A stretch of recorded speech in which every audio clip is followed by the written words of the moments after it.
अमिता भंडारी, हिमाचल प्रदेश। बाबा, दीक्षा लेने के लिए किस प्रकार की योग्यता की जरूरत है? मैं दीक्षा लेना चाहती हूँ, क्या करना होगा? कृपया सविस्तार प्रकाश डालने की कष्ट करें।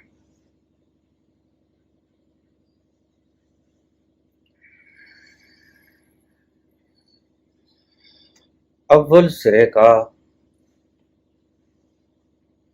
पागल होना आवश्यक है।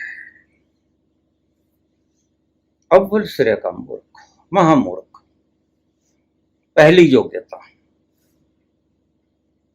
और शायद सबसे बड़ी योग्यता जो कि आवश्यक है। समझदार व्यक्ति मेरे पास ना है।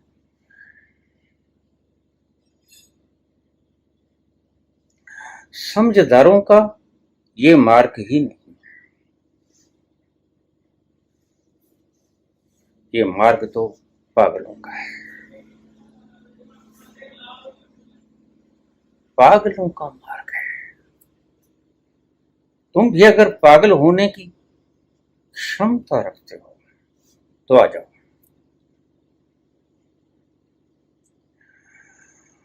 मस्तों की महफिल है ये, यहां जाम ढाले जाते हैं और जाम भी बड़े हैवी हैवी हैं।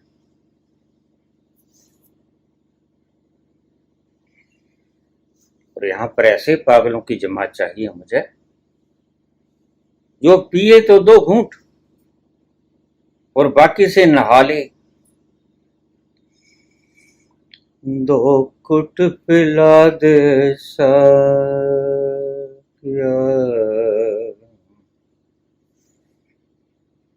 2 घुट पिला दे साकिया,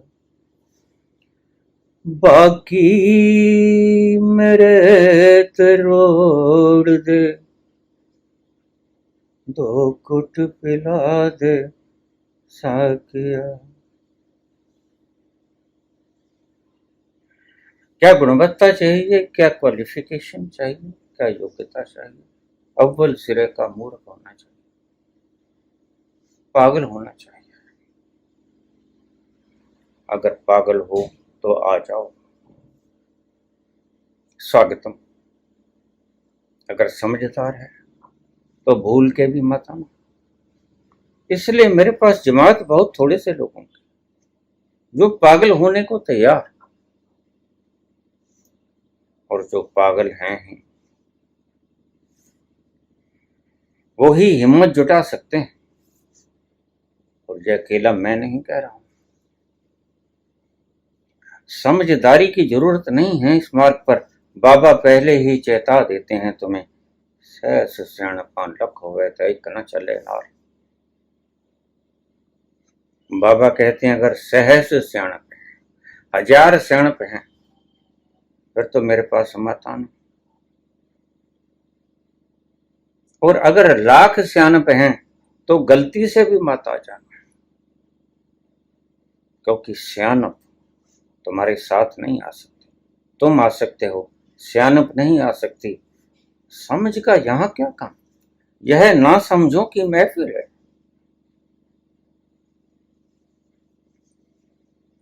जहां जाम ढाले जाते हैं पागल होने के लिए। जो नहीं भी पागल है उन्हें पागल बना दूंगा। देखिए, हिम्मत है। अभी कुछ दिन पहले मेरे पास यहाँ दीक्षा लेने के लिए व्यक्ति आ गए।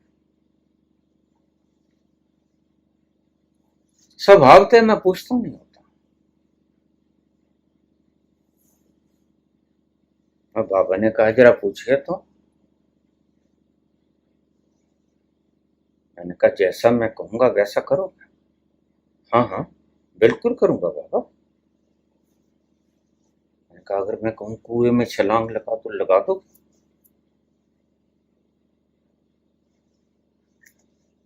एक घड़ी को उन्होंने मुंह बिचकाया, बोले मैं तो अध्यात्म के लिए आया हूं बाबा, कुएं में छलांग लगाने का इसके साथ रिलेशन क्या है? मैंने कहा तुम ऐसे करो, तुम घर चले जाओ, सोच के आ जाना, थोड़ा सोच लो,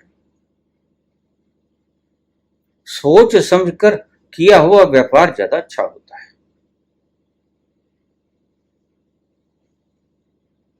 और जहां समझ है, जहां सोच है, वहां व्यापार नहीं, वहां तो लुटा देना होता है बाबा नानक की तरह, तेरा तेरा तेरा। वह कैसा व्यापार, वहां कैसा व्यापार जो पिता ने दिए 20-30 रुपए, भूखे साधुओं को भोजन कराए, सच्चा सौदा कराए।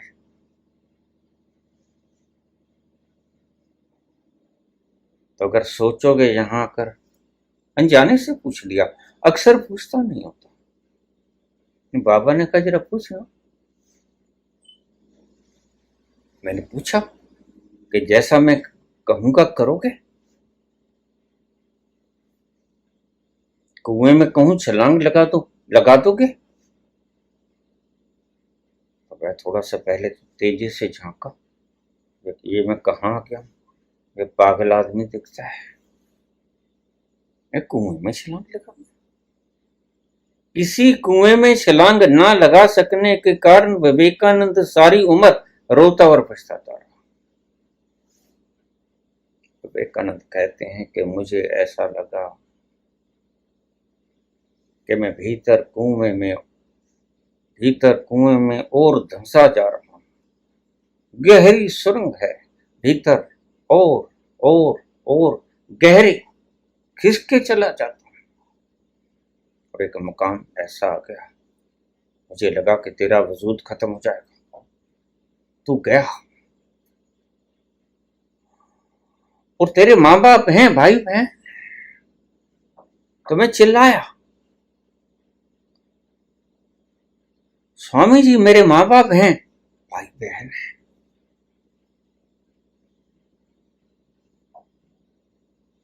परमहंस ने अपना हाथ उठा लिया, कहती अच्छा अभी तुम्हारे माँ बाप हैं तो फिर आ जाओ बाहर,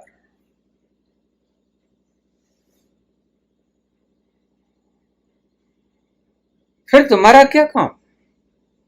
और सारी उम्र रोता चिल्लाता रहा विवेकानंद, तुम चाहे उसे पूछे जाओ। चित्र निर्माण के वास्ते तुम उससे पूछते रहोगे, विचारों के वास्ते तुम उससे पूछते रहोगे। हिंदुस्तान का नाम उसने शिकागो के लेक्चर में अमर कर दिया। उसके नाम के ऊपर तुम छाती चौड़ी करते रहोगे, लेकिन विवेकानंद तो सारी उम्र चिल्लाते रहे। 31 प्रकार की बीमारियां थी विवेकानंद को, और इतनी ज्यादा बीमारियों से जूझते जूझते वो करीब करीब आखिरी अवस्था में आके पागल हो गए थे। तुम कहते हो विवेकानंद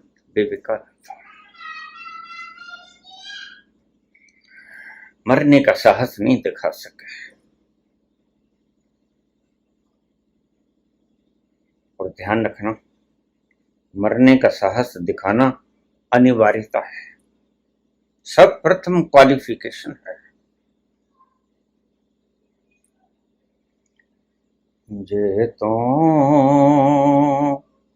प्रेम मिलन की चाह, जे तो प्रेम मिलन की चाह, शीश तली धर, शीश तली धर, शीश तली धर, शीश तली धर, जे तो प्रेम मिलन की चाह। शीस तली धर घर मेरे आओ, शीस तली धर घर मेरे आओ, घर मेरे आओ, घर मेरे आओ। जय तो प्रेम मिलन की चाह। चाह उबड़ी है कि नहीं? अगर उमड़ी है तो कोई भी कीमत कम है, अगर उमड़ी ही नहीं तो फिर मत आना, गलती खा जाओ। तुम जिस शौक से यहां आते हो मैं जानता हूं, तुम जिस लालच से यहां आते हो मैं जानता हूं। मुक्ति पक्की पक्की, बिल्कुल पक्की। मुझसे एक बिटिया ने सवाल किया दीक्षा लेने के बाद, मेरी मुक्ति पक्की? मैंने कहा हाँ हाँ बिल्कुल पक्की। तो बिटिया बोली प्रॉमिस? मैंने कहा प्रॉमिस नहीं, कन्फर्म। प्रॉमिस तो अधूरा भी हो सकता है, प्रॉमिस तो गलत भी हो सकता है। कन्फर्म लिबरेशन, कन्फर्म गलत नहीं होता। पक्की मुक्ति, यह प्रॉमिस नहीं, यह वायदा नहीं है, कन्फर्म लिबरेशन।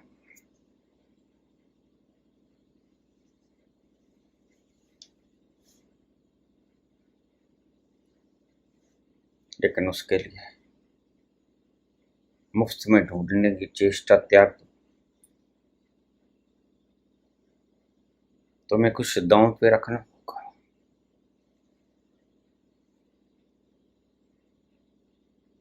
तुम्हें क्षमा के भीतर परवाना बन के समा जाना होगा। अपने आप को राख करने का माजना रखना होगा, साहस बटोरना होगा, पागल होने की हिमाकत दिखानी होगी। तुम कहो कि ऐसे ही समझदार बने रहें तो मत आना। यहां आपके लिए कुछ नहीं है। पागल होने का अगर जिगरा दिखा सकते हो हनुमान की तरह, छाती को चीर के दिखा सकते हो, ये देखो भीतर समर्पण ही समर्पण भरा पड़ा है। अगर ऐसा है तो आ जाओ, मेरे आंगन में तुम्हारा स्वागत है। और अगर सुनी सुनाई बातों से किसी लोभवश, किसी अन्य कारणवश, क्योंकि तुम मुक्ति शब्द को जानते हो, शास्त्रों में बड़ी प्रशंसा की, वैसे प्रशंसा करने योग्य है। तुम्हारी सारी बेड़ियां कट जाएं, तुम्हारे सारे इल्यूजन भ्रम समाप्त हो जाएं और तुम्हें वस्तुतः सही स्थिति नजर आ जाए, इससे बढ़िया और क्या हो सकता है। नग्न आंखों से तुम सत्य देख लो, इससे ज्यादा भाग्यशाली कौन होगा।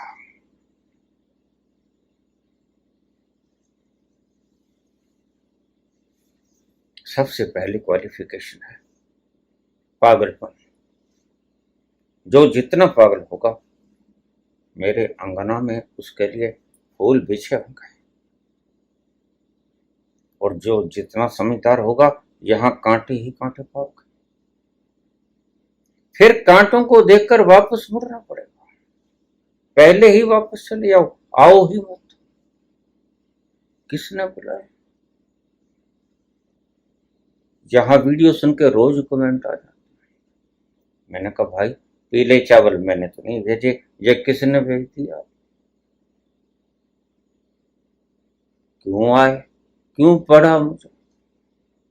किस मूर्ख ने कहा था तुम्हें मुझे? जरूरत क्या है समझदारों की? लेकिन तुम हर चीज को बुद्धि से माप तोड़ लेते हो। और बाबा बड़े सियाने और कबीर बड़े सियाने। कबीर सबसे पहले कहते हैं, जे तो प्रेम मिलन की चाह, शीश तली धर घर में रह। अगर तुम उस परमात्मा में समा जाना चाहता है, महाविशाल आनंद के सागर में गलोटने खाना चाहता है, तो आ, मेरे आंगन में तेरा स्वागत, पर अपना घर फूक के आ। जो घर बार है आपने, चले हमारे साथ। ये एक शर्त है उनकी, दूसरी कोई शर्त नहीं। शीश तली धर घर में रहा, मेरे घर में तुम्हारा स्वागत। पहले ही शर्त रख देते हैं बाबा, अगर तुम सियाने हो, अगर तुम समझदार हो, तो यह रास्ता तुम्हारे लिए नहीं है। तुम गलती से भी यहां पांव मत रख देना, समय बर्बाद होगा। अगर प्यास जगी है, अगर प्यासे हो, कंठ सूख गया है, पूरे प्राणों ने पानी पानी मांगना शुरू कर दिया, थक गए हो, इस संसार में कुछ नहीं मिला, सब भोगा, मिला कुछ नहीं, और राख हाथ लगी सब जगह। दुख है, दर्द है, कष्ट हैं, कलेश हैं, राग हैं, द्वेष हैं, मोह है, माया है, सब जगह ये सब कुछ है।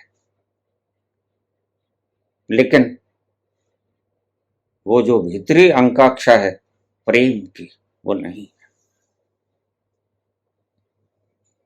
अगर ऐसा है कि तुम थक गए हो, संसार की किसी भी चीज में, किसी भी चीज में तुम्हें कुछ मिला नहीं, तो मेरे दरवाजे तुम्हारे लिए खुले हैं, आ जाओ।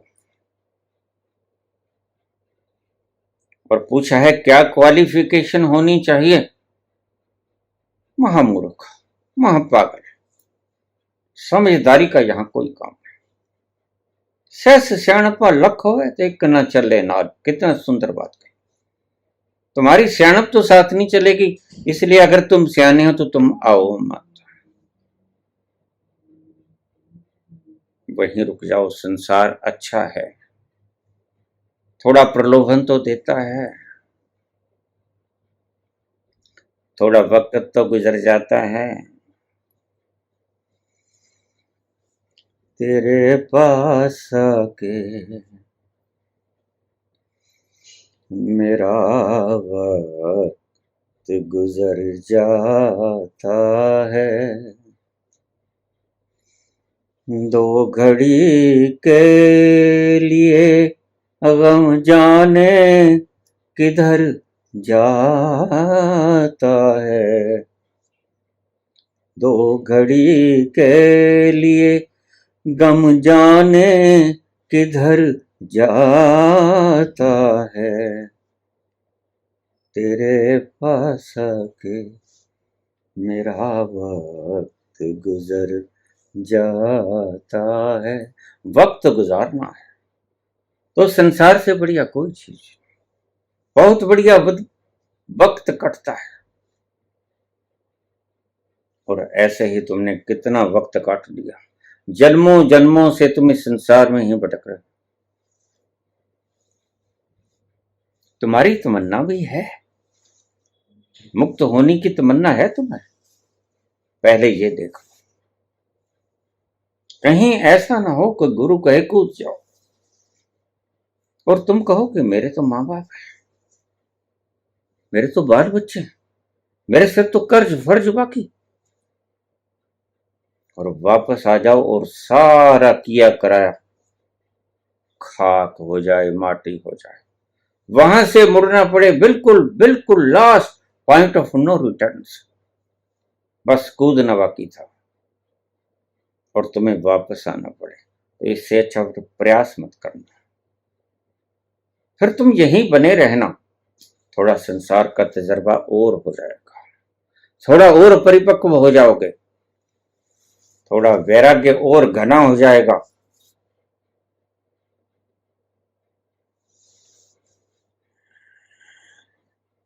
पूछा क्वालिफिकेशन, पागलपन सबसे बड़ी क्वालिफिकेशन। अगर तुम पागल हो, पागल होने को राजी हो,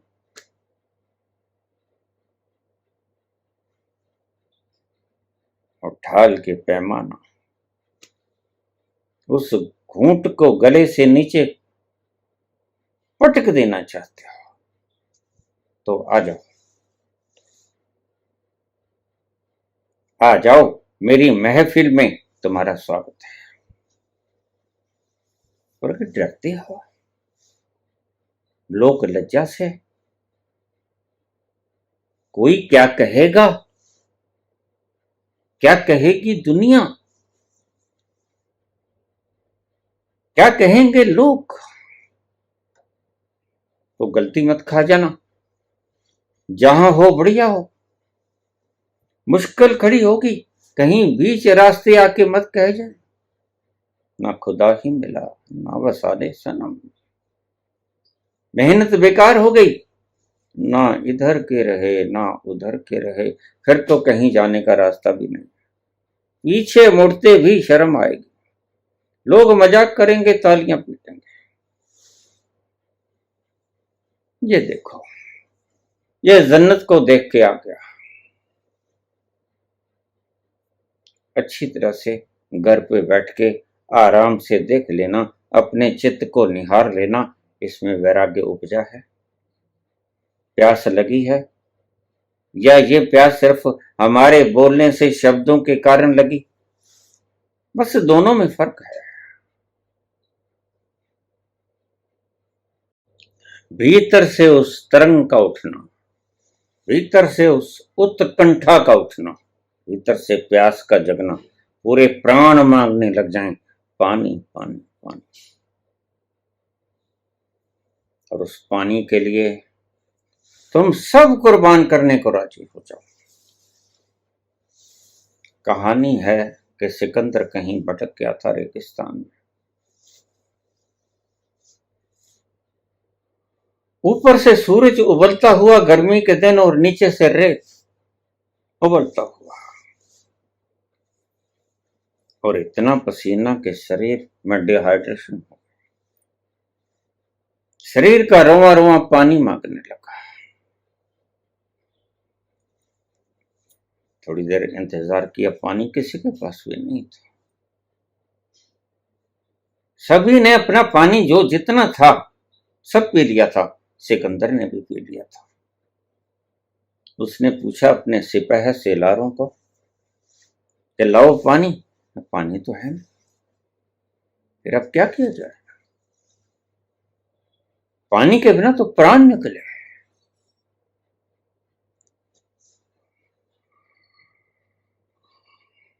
बड़े दुखी थे, बड़े तंग थे, अब इतनी दूर था पानी का, वह सरोवर के जाना और आना बड़ा मुश्किल था, तब तक तो प्राण पखेरु हो गए होते।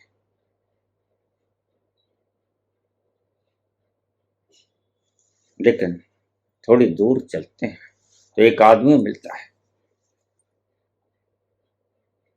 सिकंदर उससे पूछता है, भाई तुम्हारे पास पानी है राहगीर? मृत्यु को देखकर बड़े से बड़े क्रूर बादशाह की भी आवाज नरम हो जाती है।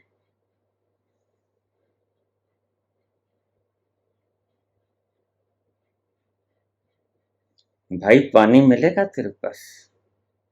तू राहगीर है, कोई इंतजाम तो करके चला ही होगा। हम भटक गए। अब फौज मरे तो मरे, लेकिन सिकंदर मरे जब बड़ा मुश्किल हो जाएगा।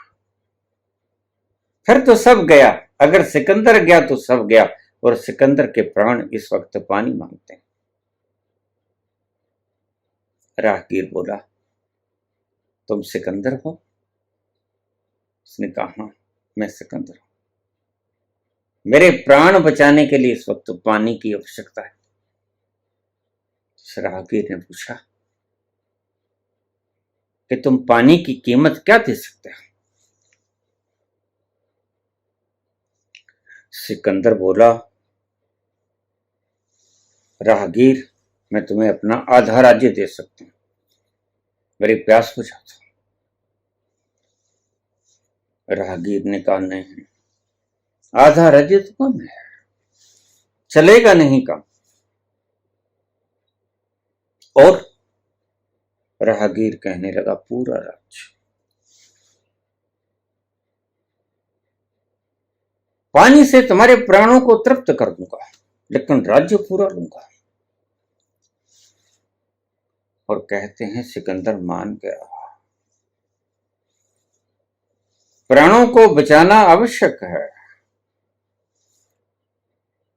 तो राहगीर बोला, बस इस एक पानी की बोतल के लिए इतनी गर्दनें काटी, इतने घर लूटे, इतने बच्चों को अनाथ किया, इतनी स्त्रियों को विधवा किया, इतने घर उजाड़े, इतनी कत्लो गारत की, सिर्फ एक पानी की बोतल के लिए।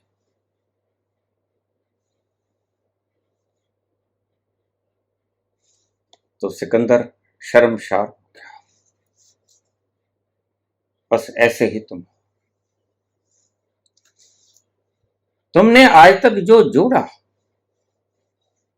वक्त आने पर एक पानी की बोतल से ज्यादा उसकी कीमत नहीं है। तुम कितने भी बड़े सेठ क्यों ना हो, कितने ही बड़े ओहदेदार क्यों ना हो, विपत्ति पड़ जाए और आसपास कहीं कोई सरोवर नजर ना आए, तो तुम प्राणों को बचाना एक पानी की बोतल के वास्ते स्वीकार कर लोगे। तुम्हारे प्राण ज्यादा कीमती हैं। एक पानी की बोतल के लिए राहगीर बोला कि तुमने इतने कत्लो गारत किए, इतने बच्चों को अनाथ किया, स्त्रियों को विधवा किया। तो सिकंदर रो पड़ा। राहगीर कहने लगा, नहीं, मैं तुमसे कुछ नहीं मांगता, मैं तुम्हारे जैसा भिखारी थोड़ा, मैं संत हूं। और संत वो होता है जो हर हाल में तृप्त रहता है। था तो ये मेरे लिए, लेकिन मैं तुम्हारी जान बचा दूंगा शहंशाह, मैं चाहे मर जाऊं। मैंने अपना गंतव्य सफल पा लिया है, अब मुझे कोई परवाह नहीं, मैं मर भी जाऊं तो कोई बात नहीं। कहते हैं उस राहगीर ने कंठ तक पानी पिलाया उसे, तृप्त हो गया राजा। राजा ने उसके चरण छुए। राहगीर, तुम मेरे लिए वरदान बनकर, तुम मेरे लिए जीवन बनकर आए हो, चलो मेरे साथ, मेरे महलों में विश्राम करना। तुम जो भी कुछ करते हो उसकी कीमत पानी की बोतल से ज्यादा है। तुम्हारी सारी मेहनत से कमाई गई संपदा परमात्मा की बनाई गई संपदा के आगे बिल्कुल कोई मूल्य नहीं रखती। कोरोना आया, कितने बड़े बड़े धनपति चल दिए, किस लिए? ऑक्सीजन नहीं मिले। परमात्मा ने ऑक्सीजन सबसे ज्यादा बना रखी है तुम्हारे लिए। वातावरण में 21% ऑक्सीजन है, लेकिन ऑक्सीजन मिली नहीं। ये परमात्मा की बनाई हुई दातें हैं। तुम्हारा पैसा काम ना आया, तुम्हारी ठगियां, तुम्हारी बेईमानियां, तुम्हारी कत्लो गारत, तुम्हारे झूठ अफंड कोई काम ना आया। सिर्फ एक श्वास के बदले इतनी सी कीमत है जो तुमने कमाया है, और तुम मांगते रहे कि कोई ऑक्सीजन देते। श्वास नहीं आ रहा, अब तो गए, बस अब तो गए। इतनी सी कीमत है जो तुमने कमाया है, इतनी सी कीमत थी जो सिकंदर ने कमाया।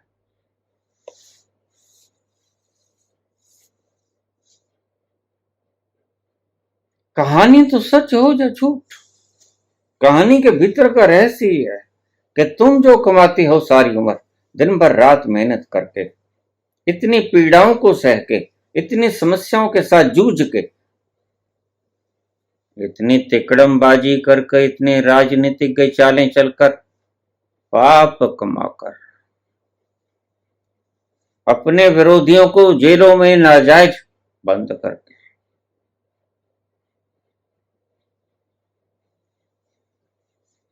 उसकी कीमत क्या है?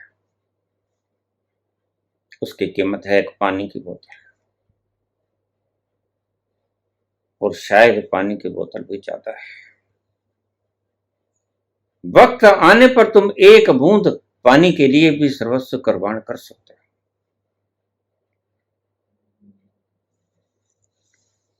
कमाल की बात है, सारे दिन ये खोपड़ी हिंदू मुसलमान, सारे दिन ये खोपड़ी वर्ण व्यवस्थाओं को बैठाती रहती है। ये शूद्र है, ये ब्राह्मण है, ये वैश्य है। और जब तुम्हारे चोट लग जाती है, ऑपरेट होता है और खून की जरूरत पड़ती है, तो नहीं पूछते यह शूद्र का है या ब्राह्मण का है। कहां चल जाती है तुम्हारी खोपड़ी? जरूरत के आगे खोपड़ी समर्पण हो जाती है। यह तर्क तब तक लड़ाती है जब तक तुम्हारे प्राणों पर संकट नहीं। ध्यान से समझना बात को। और कबीर कहते हैं कि प्राणों के ऊपर संकट तुम खुद ही पैदा कर। शीश तली धर घर में रहो, जब तक तुम्हारे प्राणों पे संकट नहीं आएगा, तुम अध्यात्म की तरफ पांव बढ़ाने के योग्य नहीं हो सकोगे। अध्यात्म की तरफ पांव बढ़ाने का सबसे पहला स्टेप है मृत्यु को स्वीकार कर लेना। अपने सिर को काट के हथेली के ऊपर रख लेना। मृत्यु के मरहरे के कगार पर खड़े हुए अगर तुम बिल्कुल उसी तरह सब कुछ त्याग करने में समर्थ हो जाओ, तो वह इसी वक्त मिल जाएगा, दूर नहीं।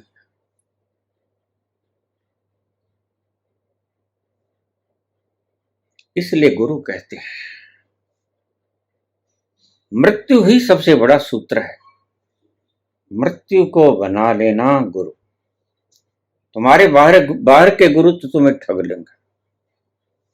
यह तो खुद मिट्टी के पुतले हैं, इन्हें पता नहीं। इल्यूजन इनका खुद भी टूटा नहीं।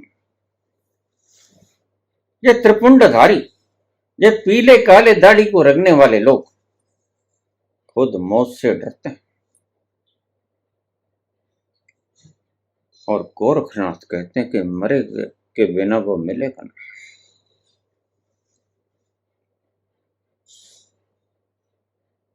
भला देखा जाए तो इस पीली दाढ़ी को करने का अर्थ क्या है? कुछ मिलता है?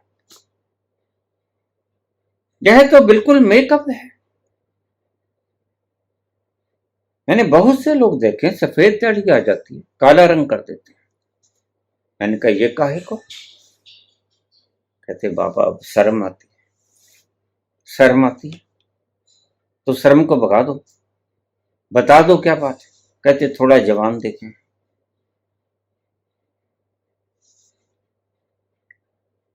काहे, ये मत पूछो।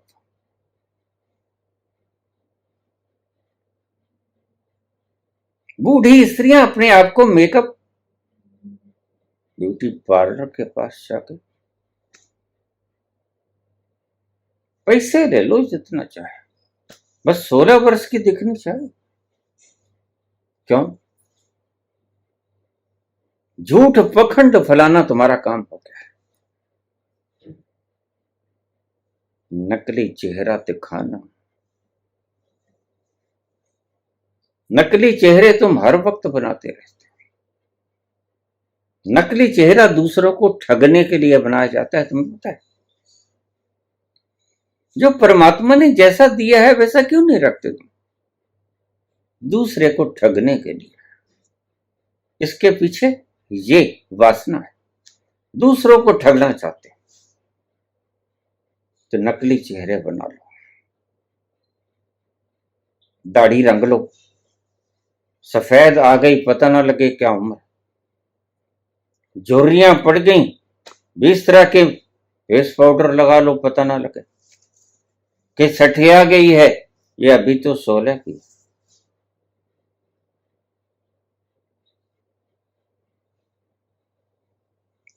तुम सब ठग हो अव्वल से रखा। प्रत्येक आदमी एक दूसरे को ठगने में लगा, अपनी चाल ढाल, अपना शरीर, अपना रहना सहना सब बदल देता है। तुमने देखा, तुम घर में बैठे होते हो, ऊपर खाबर, बेड के ऊपर बिछी हुई चादर, 100 सिलवटें हैं उसके भीतर। तो किसी ने आना है तो तुम सभी मिलके उसको सिलवटों को ठीक करने शुरू कर दो, थोड़ा सेंट वेंट छिड़क लो, तो थोड़ा झाड़ू पोछा कर लो। क्यों? क्योंकि अच्छा नजर आए देखने वाले। यह भी दूसरों को ठगने की चाल है। मैं अपने कमरे के अंदर झाड़ू नहीं निकालने देता था, तो धर्मपत्नी पूछती आप झाड़ू क्यों नहीं निकालने देते? मैंने कहा जैसा है वैसा देखने दो आदमी को, जो आता है आगुन तक। झाड़ू पोछा लगाने के बाद आता है तो वैसा, और अगर पहले आता है तो वैसा। तुम किसी व्यक्ति के आने के कारण झाड़ू पोछा मत लगाओ, क्या उसके साथ ठगी होगी, बेईमानी। तुम अपना असली चेहरा दिखाओ, ये है हमारा असली चेहरा।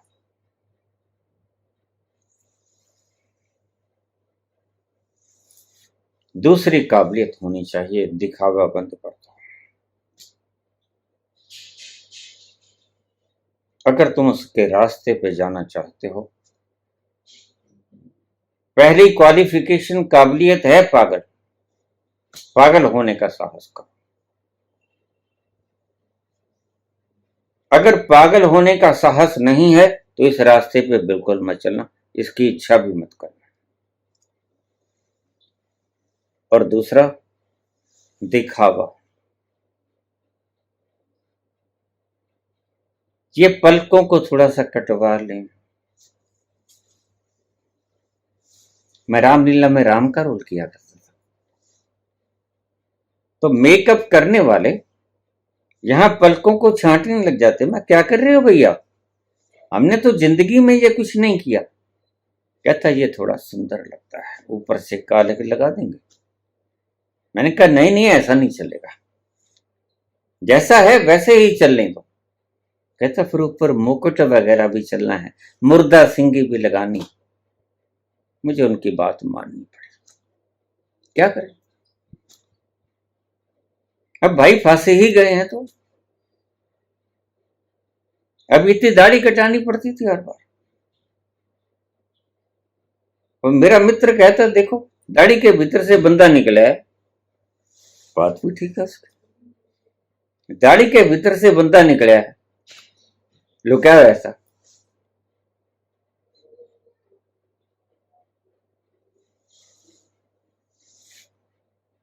ऐसे ही मेकअप को हम दाग लेते हैं। पहला, शीश को बलिदान करने का साहस। पागल होने की जरूरत, लोग चाहे पर ताड़ियां पीटे। और दूसरा, दिखावा बंद।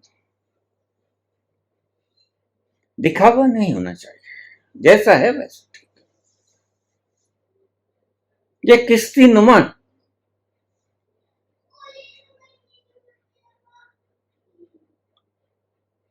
ये किस लिए, ये टोपी किस लिए?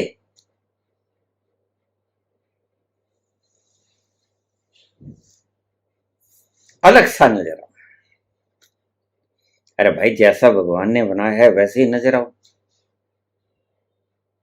क्यों स्वांग कर रहे हो, क्यों बिगाड़ रहे हो अपना हुलिया? ये भला कोई अच्छा लगता है? बहुत वर्षों पहले की बात है, मेरी भांजी के बच्चे यहां पर आए हुए थे। मैं दूसरे घर में रहता था, माता वाले घर। बच्चे छोटे थे, खेल रहे थे। अचानक दोनों बच्चे चिल्लाते हुए मेरे पास आ गए। मैंने कहा, क्या हुआ बच्चों? कहते, नानू, हाउ, हाबू। हाबू, हाउ? अरे बेटा, ये तो डराने की बातें होते हैं। नहीं नहीं, सच में हाउ, सच में हाबू। सच में हाबू कहां से आ गया? चल दिखाऊं। मैंने कहा, चलो दिखाओ। कहाँ है हाबू? और मुझे पकड़ के ले गए। गैलरी में रहता था, पौड़ियां थोड़ी सी कम थी, यही 10 पौड़ियां थी, सारी कम ऊंचाई पे थी। मेरा हाथ पकड़ के बाहर ले गए। बरामदे में जब हम आए तो बाहर मैंने देखा जैन मुनि जा रहे थे।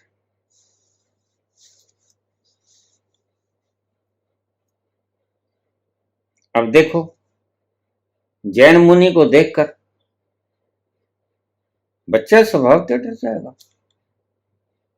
बच्चा सत्य को देखता है, बच्चा तुम्हारा मेकअप कहां देखता है? बच्चा कहता है, हाबू, ये मुंह के ऊपर क्या लगा रखा है? ये हाथ में क्या है? ये पूंछ सी पकड़ रखी, ये हाबू। वो तो बच्चा तो डर गया। मैंने कहा, नहीं बेटा, ये मुनि जी महाराज हैं। वो तो भीतर भाग गए। कहते, नहीं, ये तो पकड़ लेगा हमें, हाबू है। हर धर्म में अपना हुलिया पकड़ लिया, जानबूझकर अपनी लापा करवा रहे हैं। हम कहते हैं ऐसी की तैसी, ये धर्म वाले अपने जानबूझ के करवा रहे। अच्छे भले परमात्मा ने भेजे, क्यों लापा करवा रहे हो भाई अपने? कोई किसी तरह लापा करवा रहा है, कोई किसी तरह लापा करवा रहा है। सब आबू बने बैठे हैं, बंदा कोई है ही नहीं।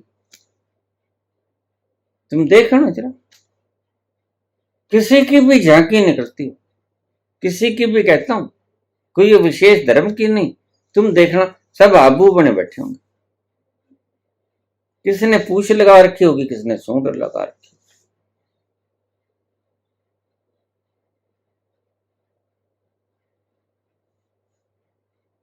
एक पागल मैंने देखा, जूड़े के ऊपर उसने बांध रखा रुद्राक्ष। अरे मैंने कहा, भाई ये 40 किलो रुद्राक्ष? कहता, हाँ। उसने कहा, प्रशंसा करेगा?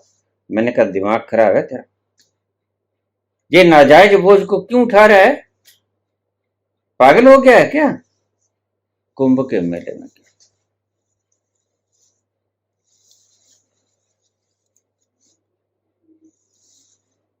ऐसा ही कुछ पागलपन नजर आएगा तुम्हें। कुंभ के मेले में जाओ, कोई रुद्राक्ष लेटे बैठा है, कोई कैसा स्वांग कर रहा है, कोई कैसा। और इसको कहते हैं वो आध्यात्म। और अध्यात्म की इसमें जरा भी इसमें का जर्रा भी नहीं आता तुमको, सिर्फ दिखावा है। तो पहला तो साहस, जे तो प्रेम मिलन की चाह, शीश तली धर कर मेरे।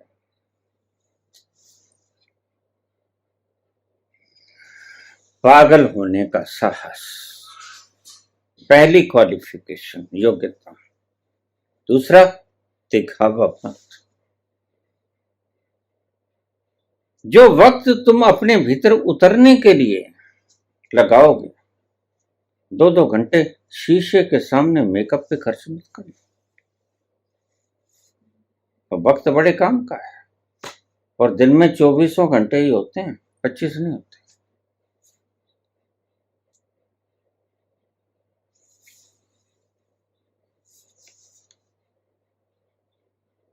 दुनिया बावरी हो गई है।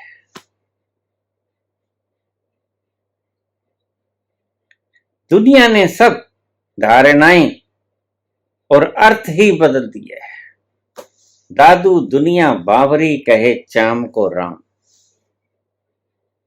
चमड़ी को राम कहते हैं।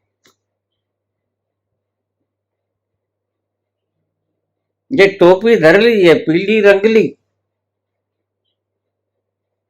तो ये अवतार बन गए।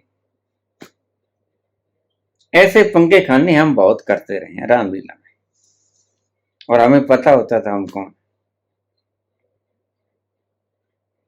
लेकिन बड़ी बात तो यह है, इन मूर्खों को पता भी नहीं कि हम कौन। हमें पता तो होता था कि हम कौन। नहीं है राम,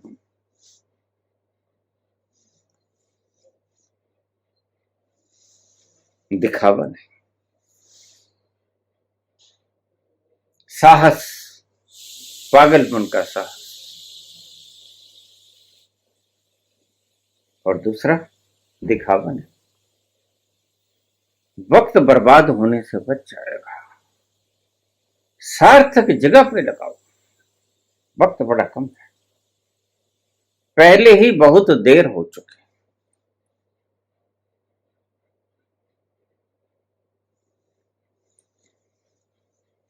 उस जाम को पीना चाहते हो, उस रस के जाम को पीना चाहते हो, तो मेरी इन बातों को गौर से सुनना ही नहीं, आजमाना। जो जैसा है।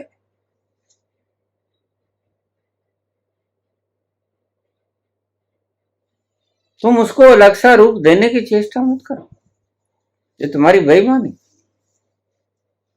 इसलिए अक्सर ये गुरु लोग बेईमान होते। देखिए क्या क्या सॉन्ग किया, गौर से देखिए, तुम हंसो। और बच्चे बड़े शुद्ध बुद्धि के होते हैं।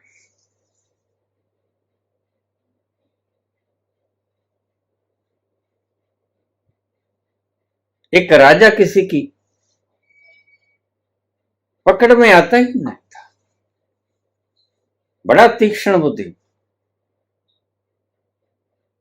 सभी सोचने लगे कि ये समझ में नहीं आता किसी से, सब तर्क में ये जीत जाता है।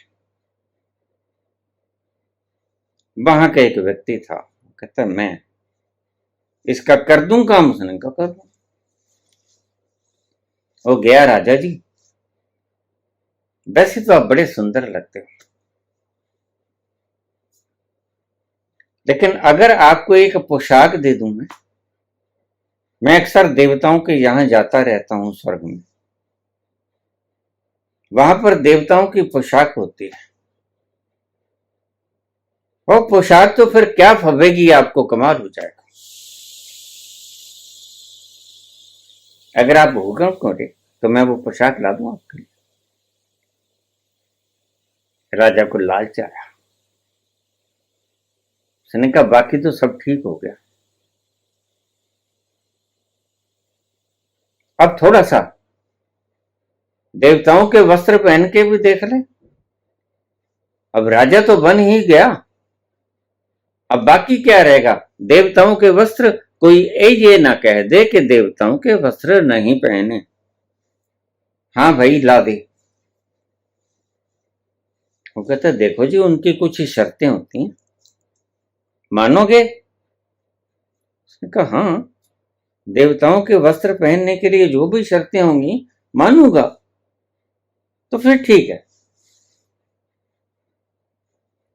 राजा वचन का पक्का था। वह व्यक्ति चला गया। स्वर्ग तो क्या जाना था, स्वर्ग तो है ही नहीं। स्वर्ग तो आपकी कॉन्शियसनेस जब प्रगाढ़ सुंदरता पे होती है, चरम आनंद की अवस्था में होती है, वही स्वर्ग होता है। तो जब आपकी कॉन्शियसनेस दुख और दर्द और समस्याओं से घिरी होती है, पीड़ाओं से ग्रसित होती है, रात रात भर आपको नींद नहीं आती, वही तो नर्क है। तुम चले जाना किसी हॉस्पिटल में, किसी पीजीआई में, वहां देखना तुम दुखी लोगों को।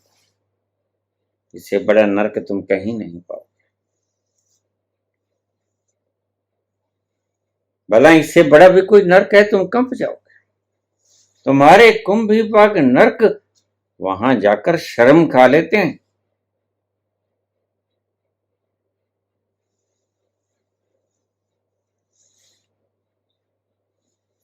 तो वहां से जाके वस्त्र ले आया।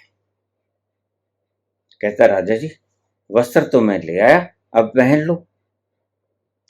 राजा बोला अच्छा ले आया, लाओ लाओ पहन ले, बड़े सुंदर लगेंगे राजा जी। और आपको तो क्या बात है, बड़े फबेंगे, ऐसा रूप रंग, ऐसा बलिष्ठ शरीर, यौवन से भरा हुआ, क्या अदाएं हैं आपकी। उसने कहा लाओ जल्दी करो, उकसा दिया उसको। और वह व्यक्ति जाके देवताओं के वस्त्र ले आए। कहता लो जी पहन। राजा ने देखा क्या पहनूं, तुम्हारे हाथ में तो कुछ भी नहीं है। कहता जी ऐसो ये देवताओं के वस्त्र हैं, ये दिखते नहीं है, अदृश्य हैं। अदृश्य हैं? तुम्हें दिखते हैं? हाँ मुझे दिखते हैं। अच्छा हाँ। तो तुम जरा पहनो, बड़े सुंदर दिखेंगे। और देखिए एक बात है, एक व्यक्ति को नहीं देखेंगे। किस व्यक्ति को नहीं देखेंगे? जो अपने बाप का नहीं होगा उसे नहीं।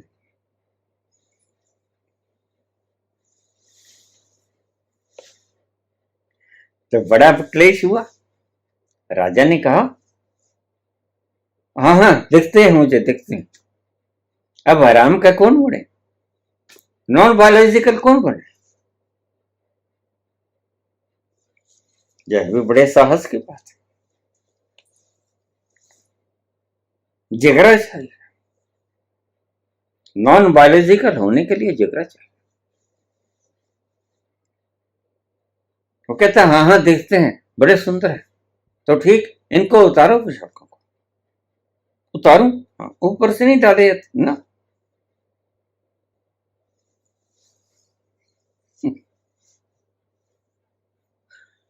मजबूरी में उसे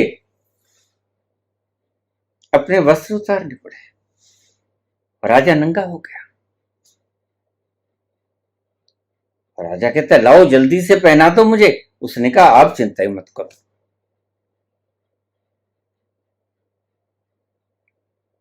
जल्दी से पायजामे पहुंचा दी। शरीर के जो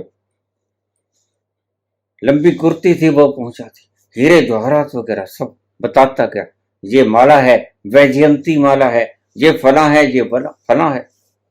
और पूरे सज धज गए पाकिस्तान में। और जिसको नजर नहीं आएगा वो आराम का होगा। अब राजा फंसा, अब क्या करें। पहना दिए गए कपड़े और वो व्यक्ति बोला कि देखिए सुंदर तो बड़े लगते हो, कुछ तो शरीर की कद काठी और सुंदर बलिष्ठ चेहरा, और क्या रंगत है आपके माथे की।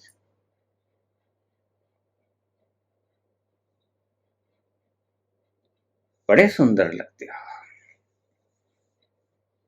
तो थोड़ा सा आपकी इस सुंदरता को जनता भी निहार ले तो अच्छा नहीं होगा? उसने थोड़ा आसपास देखा, मुझे तो वस्त्र नजर नहीं आते, लेकिन फिर कैसे कहूं कि नजर नहीं आते?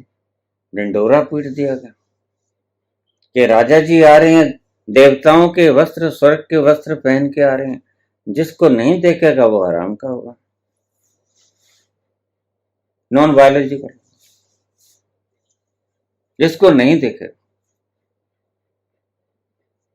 अब यहां समझ काम करती है, जिस समझ को मैं कहता हूं छोड़ दो। जो बाबा कहते हैं सहस सियाणा पर लख हो जाता है, एक न चले ना, तो सारे ढिंडोरा पीट दिएगा। राजा आ रहे हैं देवताओं के वस्त्र पहन के, स्वर्ग से स्पेशल मंगाए गए, लेकिन जिसको ये वस्त्र दिखे वह तो हलाल का, और जिसको वस्त्र नहीं दिखे वह है हराम का।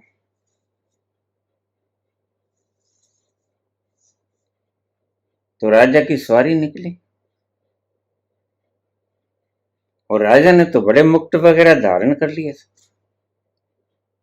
मणि मोती जड़ित रतनमाला, बड़ी सुंदर पायजामी और बड़ी सुंदर कुर्ती, और क्या बात है, क्या खूब लगती हो, बड़ी सुंदर लगती हो, ऐसा ही।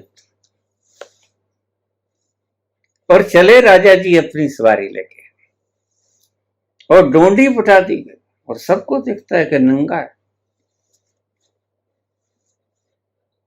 लेकिन कहने की जरूरत करे कौन? ये भी जरूरत कोई कोई कर सकता है कि मैं आराम का हूं।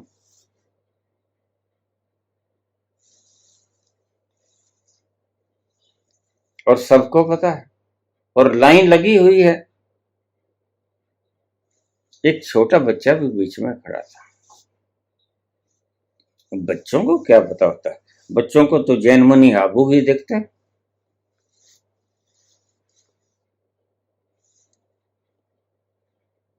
बच्चे ने जब देखा, वो कुदरती आ गया, रोका तो बहुत होगा, लेकिन एक पता नहीं कहां से आ गया, वो तो उछलने लग गया, राजा नंगा, राजा नंगा, राजा नंगा। उसे क्या फिक्र था नॉन बायोलॉजिकल, उसे कोई फिक्र नहीं, उसे पता ही नहीं होता। ऐसा कुछ हो, दिखावा करने वालों का यही हाल होता है, आखिर में खुद ही मान जाते हैं नॉन बायोलॉजिकल। थोड़ा धीरे बोला है, सुन क्या होगा आपको।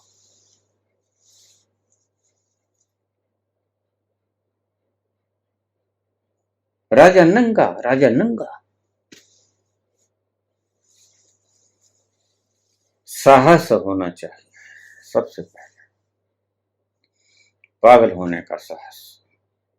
वो जिसे तुम पीने जा रहे हो वह तुम्हें इतना पागल कर देगा, मदहोशी की उस कगार पे ले जाएगा जहां सुध बुध तुम गवा दो। वो ऐसा प्याला है अमृत का, जो एक बार ढल जाए और तुम्हारी कंठ से नीचे ढरक जाए, तो फिर जो मस्ती छाएगी और सुधी बुद्धि तो गुम हो जाएगी, तुम्हारी समझदारी तो खो जाएगी। और अगर समझदारी बाकी है तो अभी तुमने पिया नहीं, जिसने पी लिया उसके होश तो फख्स हो, वह तो झूम झूम जाएगा, उसके तो आसपास की सुगंध निराली होगी, उसके नासा होठ स्वर्ग की खुशबू से लहरा जाएंगे। वह तो नृत्य कर उठेगा, मीरा की तरह गीत गाएगा, नानक की तरह, कबीर की तरह। पूछा है क्या चाहिए क्वालिफिकेशन, पागल होने की क्वालिफिकेशन चाहिए, और दूसरा दिखावे बाजी। जिसने दिखावा किया अब पक्का है वो नहीं पहुंचेगा। इसलिए भगवान महावीर ने वस्त्रों को भी त्याग दिया। ये भी दिखावा, समझदार थे। सब राजसी वस्त्र छोड़कर बुद्ध चले, हाथ में भिक्षा पत्र ले लिया। सब राजसी कंठी माला सब फेंक दिया। ये दिखावा है। जो भी इस राह पे चलेगा, ख्याल रख लेना इन दो बातों का। पहला, पागल होने का साहस, पागल होने का साहस और पूर्ण पागल होने का साहस। और दूसरा, जब मुखौटे उतार दो सारे महावीर की तरह। तुम्हें समझा के गए थे, तुम समझ गए किसी और हिसाब से। वो कहते थे सारे मुखौटे उतार दो, ये सब मुखौटा है। वैसे तो जिसके ऊपर धारण कर रखा है वो भी मुखौटा है तुम्हारा। ये शरीर भी तो तुम्हारा मुखौटा है, ये भी तो तुम नहीं हो। यह विचार भी तो तुम्हारा मुखौटा है, यह बुद्धि भी तो तुम्हारा मुखौटा है। ये सारे यंत्र जो भीतर हैं तुम्हारे, सब मुखौटे हैं, तुम नहीं। और ये मुखौटा है, ये जानना ही आध्यात्मिकता है। जो अभी कहते हैं कि ये बंधन में आ जाएगा, इसको शादी में बांध लोगे तो बंधन में आ जाएगा।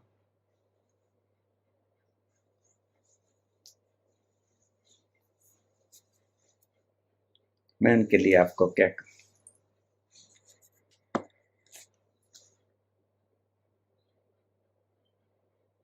बड़े से बड़े पागल हैं वो लोग।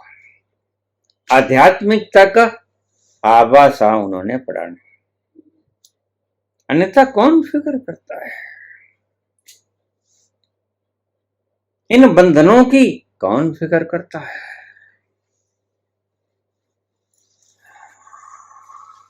कौन जीता है तेरी जुल्फ के सर होने तक, आह को चाहिए एक उम्र असर होने तक। कोई फिक्र नहीं करता। कैसा बंधन। न कबीर को बंधन लगा लोई का, न तुलसी को बंधन लगा रत्नावली का, और नानक को बंधन लगा। और कृष्ण को तो बंधन क्या, स्टील की बेड़ियां थी। 16,108 कहां बंधन लगा। वो आचार्यों की तरफ पागल नहीं थे। और बड़े मजे की बात है, आचार्य लोग उसी के ऊपर व्याख्यान करते हैं। संग हो आचार्य को और रंग चढ़े कृष्ण का, और शादी एक बंधन है। ऐसा पागलपन सीखना हो तो उनसे सीख लो। असली पागलपन सीखना हो तो कबीर से सीखो। सुरत कलारी भई मतवारी,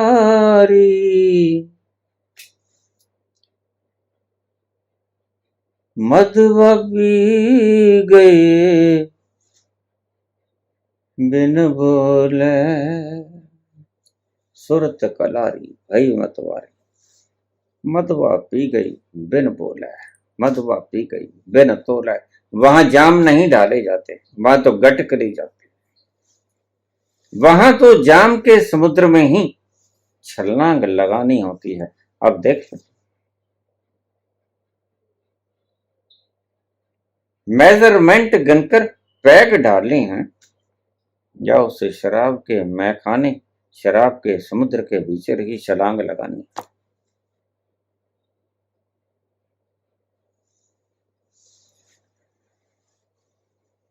क्वालिफिकेशन चाहिए पागलपन होने का, और दूसरा दिखावा।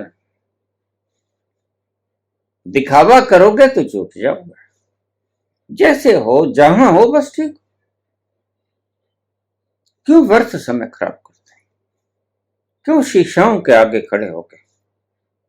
काला बिंदु कहां लगाऊं, कितने घंटे लगा देते हो। यह वक्त तुम्हें मिला था अपने भीतर जाने के लिए। यह जन्मों जन्मों की जो तुमने खाक मल ली थी, जो मैल जमा कर लिया था उसको धोने के लिए, और यह जमा दिया तुमने। यह काला बिंदु कहाँ लगाऊं, गाल के किस तरफ लगाऊं? खराब कर दिया तुमने इस चीजों के ऊपर।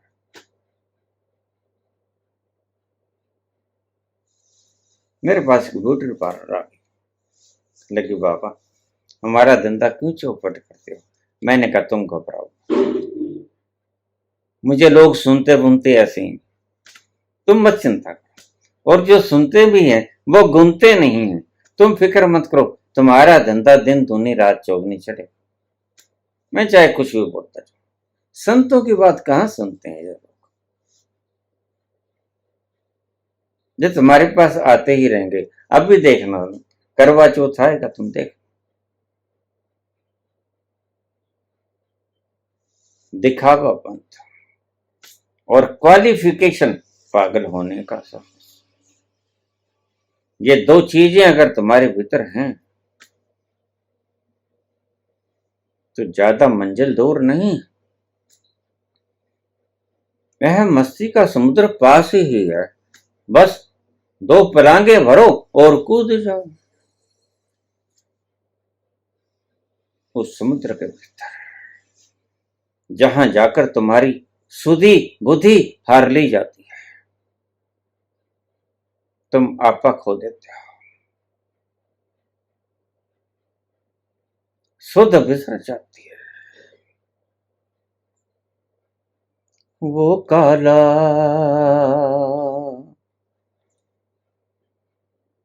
एक बांसुरी वाला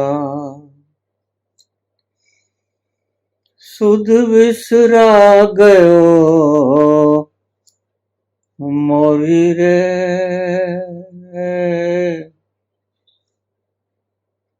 सुध बिसरा गयो मोरी,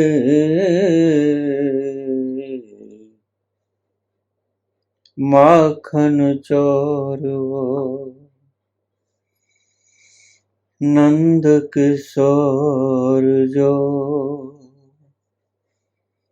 कर गयो मन की चोरी रे,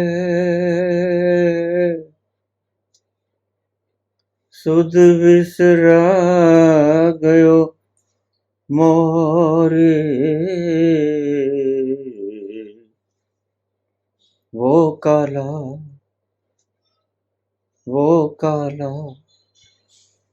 एक बांसुरी वाला। धन्यवाद।